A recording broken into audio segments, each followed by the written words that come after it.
How to transfer Telegram data to new phone.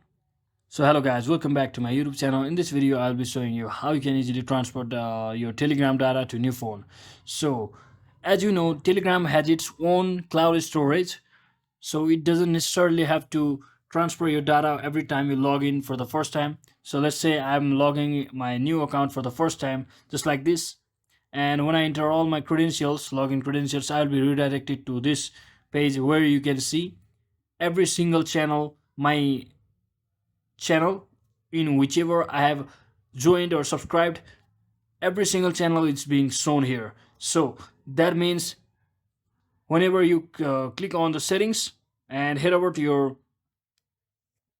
data and storage option, simply click on it. As you can see, every single storage or data has been already been synced to your device as soon as you log in with your account. So that is it, guys.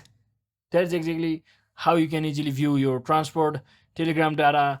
You don't have to necessarily transfer your Telegram data manually. So hope this video was helpful. If it was, don't forget to like and subscribe to the channel. See you on the next one.